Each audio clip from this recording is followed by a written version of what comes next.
अब हम करेंगे क्वेश्चन नंबर 14। क्वेश्चन नंबर 14 कहता है sand is pouring from a pipe at the rate of 12 centimetre cube पर सेकेंड। तो एक पाइप है, ठीक है, और इस पाइप में से सैंड गिर रही, रेत गिर रही है। The falling sand form a cone, और इसमें से जो रेत गिर रही है वो क्या बन जाती है, कोन की शक्ल बन जाती है, यानी इस तरह से कोन की शक्ल में गिर रही है, ठीक है।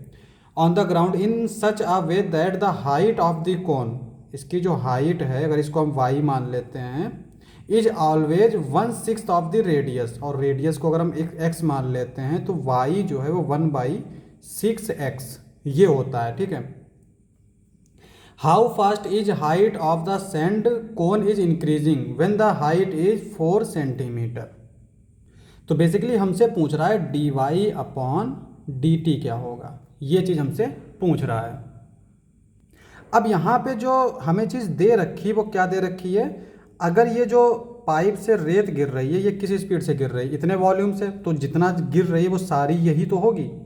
और वॉल्यूम जो है वो हमेशा सेम सेम रहता है, चाहे वो कोन की शक्ल में हो, स्फीयर की शक्ल में हो। तो अगर कोई मटेरियल है, कोई चीज़ है, उससे अगर कोई डिफरेंट शेप बनाए जाएं तो वॉल्यूम हमेशा सेम रहता है।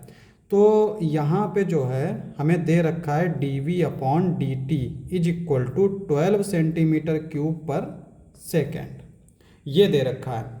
अब कोन का वॉल्यूम क्या होता है, v इज इक्वल टू हमारा होता है 1/3 पाई आर स्क्वायर एच, ये होता है कोन का वॉल्यूम।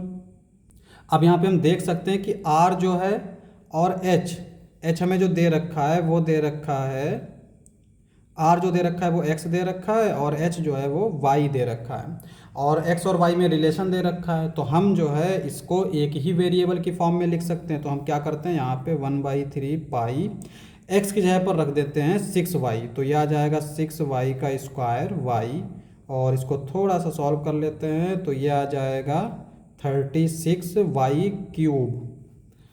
इसको और सॉल्व कर लेंगे तो यह आ जाएगा 3 1 जा 3 3 2 जा 6, तो 12 पाई वाई क्यूब, ये आ गया हमारा D V upon D T. और D V upon D T किसके इक्वल दे रखा है,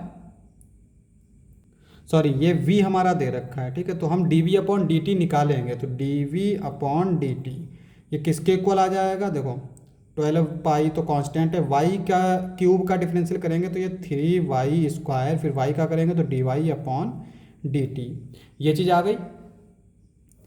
अब यहाँ पे D V upon D T दे रखा है 12, तो ये आ जाएगा 12 is equal to 12 pi 3y square D Y upon D T. तो यहाँ से अगर हम देखें तो 12 से 12 cancel, D Y upon D T आ जाएगा 1/3 पाई वाई स्क्वायर, और हाइट हमें कितनी दे रखी है 4 सेंटीमीटर, यानी y दे रखा है, तो इसको हम लिखेंगे 3 पाई वाई स्क्वायर, यानी 4 स्क्वायर, 4 स्क्वायर मतलब 16, और 16 को 3 से मल्टीप्लाई करेंगे 48, तो यह आएगा 48 pi D Y upon D T centimetre per second. तो यही हमारा फाइंड करना था, तो ये हमने फाइंड कर लिया, यही हमारा आंसर हो जाएगा।